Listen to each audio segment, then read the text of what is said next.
देखो हमारा भाग का क्या होता है कि जो भाज्य संख्या है वो तुम्हारी आ गई अंदर इस फॉर्मेट में, तो जो भाजक रहेगा वो क्या रहेगा हमारा भाग रहेगा, क्योंकि इससे हमें भाग करना है। तो जो हमारा रूल क्या होता है कि हमें पहले वाले अंक को देखना पड़ता है, पहले वाले नंबर को देखना पड़ता है, या तो भाजक के बराबर होना चाहिए या इससे बड़ा होना चाहिए, यही है, ठीक है ना। अगर इससे छोटा हुआ मान लो 2 होता तो मैं इन दोनों को एक साथ करता,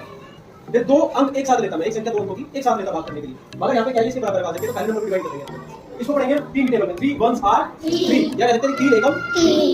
3 एकम 3। अब भाग के साथ में घटा चलती है ऐसे, जब ऐसे 2 का ऐसे तुम्हें दिख गया तो उनके दोनों को नीचे अब तुम्हारा घटा चलेगा, ठीक है। 3 में से 3 का कितना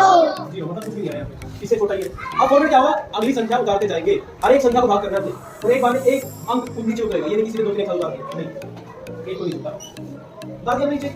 अब क्या करना है हमने कि 3 की टेबल में ये आ जाए, पॉसिबल है नहीं है पॉसिबल, क्योंकि 3 से छोटा है, जो नीचे जो संख्या है हमारी वो क्या है भाजक से छोटी है, तो हम क्या करेंगे नेक्स्ट है क्या करेंगे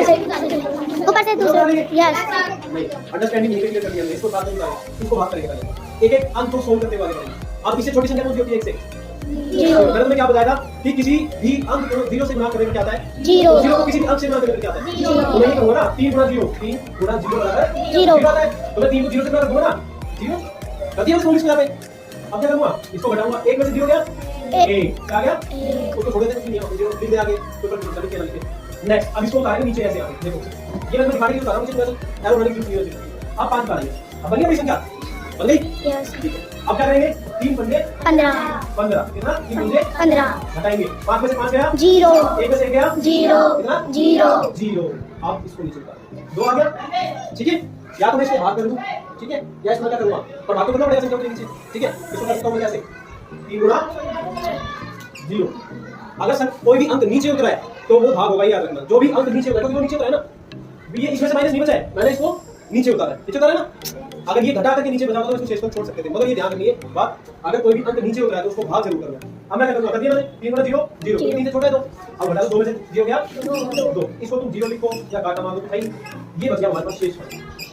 मतलब बचा हुआ,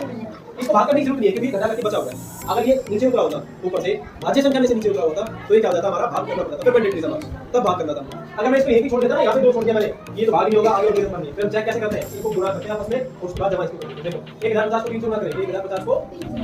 गुणा करेंगे, 3 गुणा 0 3 पंजे 15 आया तो 5 को इधर लिख दिया और 1 इधर चला गया, अगले अंक पर 2 याद आ गए, तो 3 गुणा 0 0 0 जमा 1 सिर्फ गुणा की कंडीशन में 0 0 रहेगा, किसी भी के साथ गुणा करेंगे, जमा की कंडीशन में वो 1 या 2 जो भी है वो उतना ही ऊपर आ जाएगा, 0 मामले में, ठीक है। ये आ गया 1 3 एकम 3150 हो गया, सेम नंबर नहीं आया ना कि यहाँ पे 3152 था, शेष कैसे आएगा, शेष का गुण होगा जमा में 2 2 0 2 5 का 5 1 का 1 3 का 3, आप समझ गए। हमारा चेक करने के लिए आंसर कैसे कर सकते हैं, जो हमारा क्वेश्चन भागफल